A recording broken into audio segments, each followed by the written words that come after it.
عقل سوال کرتی ہے کہ 1400 سال پہلے ایک رسول تشریف لائے صلی اللہ علیہ وآلہ وسلم، اور انہوں نے اپنی سیرت انسانیت کو عطا کی۔ 14 صدیاں گزر گئیں، زمانے بیت گئے، کلچر بدل گیا، تہذیب بدل گئی، علم بدل گیا، ہنر بدل گئے، انسانی فکر و فن بدل گئے، معاشرے بدل گئے،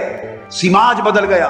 سائنس میں ترقی ہو گئی، ٹیکنالوجی کی ایڈوانسمنٹ ہو گئی، انسان کہیں سے کہیں جا پہنچا اور اتنے پیمانے بدل گئے ہیں، تو کیا سیرت اور حیات اور کردار کا نمونہ اور معیار وہی 1400 سال پہلے والا رہے گا؟ اس کی دلیل کیا ہے؟ آخر 1400 سال بیت جانے کے باوجود آپ کیوں سٹریس کرتے ہیں کہ سیرت طیبہ وہی کامل ہے جو 14 صدیاں پہلے نور کی صورت میں اتری تھی؟ جواب اس کا اس بات میں ہے کہ یہ تو 14 صدیاں بیتی ہیں، اگر 14 کروڑ سال بھی بیت جائیں تو انسانی سیرت کا معیار محمد مصطفیٰ ہی رہیں گے صلی اللہ علیہ وآلہ وسلم۔ اس جیسی سیرت، اس جیسی زندگی، اس جیسا معیار حیات،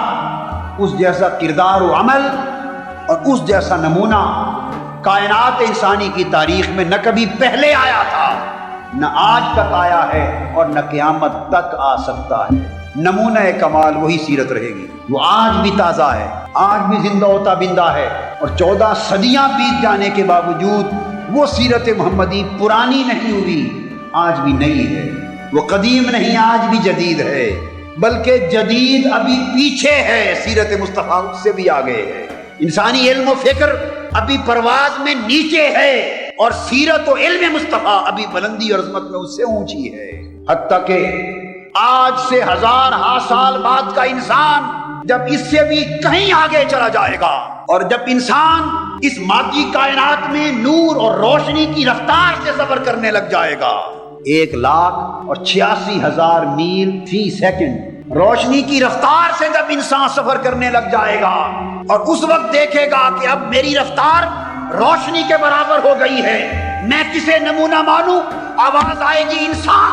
تو روشنی کی رفتار کے برابر سفر کرنے لگ گیا ہے، مگر مصطفیٰ کے معراج کا سفر اب بھی تجھ سے آگے ہے، تو ابھی مادی کائنات کا سفر 1 سیکنڈ میں اتنے لاکھ یا 2.25 لاکھ کرتا پھرتا ہے، اور اس حبیب نے مکان و لامکان کی ساری مادی اور روحانی کائنات کا سفر چشم زدن میں ختم کر کے یہاں واپس آ گئے۔ تو انسان کا کلچر، اس کی سائنٹیفک ڈیولپمنٹ، اس کی لائف کے سٹینڈرڈز، کرائٹیریا جتنا آگے چلے جائیں گے، وہ سیرت مصطفیٰ کو اس سے بھی آگے دیکھے گا۔